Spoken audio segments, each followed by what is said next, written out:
Siberian husky കഴിക്കുന്നത് ചക്കപ്പുഴുക്കും മത്തിക്കറി. ചക്കപ്പുഴുക്ക് ഇങ്ങനെ എടുത്ത് മീൻചാറിലിങ്ങനെ മുക്കി, ഇത് അവർക്ക് വേണ്ടി എടുത്താ കേട്ടോ. മീൻചാറിലിങ്ങനെ മുക്കി പിന്നെ ഊതിയിട്ട് പാത്ത് ഊതിക്കേ, ഊത് ഊത്. ഇങ്ങനെയാണ് പാത്ത് ഊതുന്നത്. മത്തി ഇങ്ങനെ അടത്തിയെടുക്കണം. അടത്തിയെടുത്തിട്ട് ഇവിടെ തെരുവില് നായ്ക്കൾക്ക് ഭക്ഷണം ഉള്ള കഴിക്കാൻ. ആ സമയത്താണ് നമ്മൾ 50,000 60,000 കൊടുത്ത് ഹസ്കിയെ പോലുള്ള നായ്ക്കളൊക്കെ മേടിച്ചിട്ട് അവർക്ക് ഈ സ്ലോ പോയിസൺ ഫീഡ് ചെയ്യുന്നത്. സോ കാണുന്നവർ എന്താ വിചാരിക്കും, ഈ നായ സൂപ്പറാണ്, എല്ലാ ഭക്ഷണവും കഴിക്കുന്നത്, ഇവർക്കൊന്നും ഇങ്ങനത്തെ ഭക്ഷണം കൊടുക്കാൻ പോലും പാടില്ല. സോ അത് അവർക്ക് പോയിസൺ ആണ്. ഈ ഉപ്പ്, മുളക്, അതുപോലെ മസാലയൊക്കെ. ഇത് അറിയാത്തവർ ചെയ്താൽ കേൾക്കാൻ രസമുണ്ട്. ഈ ചേച്ചി അറിയാൻ ചെയ്യണമൊന്നുമല്ല.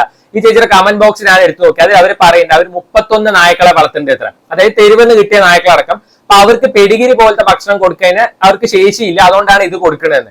എല്ലാവരും പെഡിഗിരിയും റോയൽ കനൈനും പാക്ഡ് ഫുഡും കൊടുത്തിട്ട് ഒന്നല്ല നായ്ക്കളെ വളർത്തുന്നത്. നമ്മൾ കഴിക്കുന്ന ഭക്ഷണം അവർക്ക് കൊടുക്കുക, പക്ഷെ അത് വേറൊരു രീതിയിൽ കുക്ക് ചെയ്യണമെന്നേ ഉള്ളൂ. ഈ മത്തി ഇവർ കൊടുക്കണില്ലേ, അത് ചെറുതായി മഞ്ഞപ്പൊടി മാത്രം ഇട്ട് വേവിച്ച് കൊടുത്ത നായ്ക്കൾക്ക് നല്ലതാണ്. പക്ഷെ ഇവരെന്താ ചെയ്യുന്നത്? അപ്പൊ റിസോഴ്സസിന്റെ പ്രശ്നമല്ല, പ്രയോറിറ്റിയുടെ പ്രശ്നമാണ്. അപ്പൊ അവന്റെ കൊച്ചിനാണ് ഇങ്ങനത്തെ ഒരു പ്രശ്നം. അതായത് നമ്മൾ കൊടുക്കുന്ന ഭക്ഷണം അവർക്ക് ഭാവിയിൽ പോയിസൺ ആവും. അത് അറിഞ്ഞു കഴിഞ്ഞാൽ നമ്മൾ കൊടുക്കുമോ? ഇത് എവിടുന്നോ കിട്ടിയ നായാണ് വേണ്ടി എടുത്ത് വളർത്തിയിട്ട് തോന്നിയ സാധനം കൊടുത്തിട്ട് അവരെ കൊല്ലാനാണ് വെച്ചാൽ ചെയ്യണ്ട. So if you can do something properly, better don't do.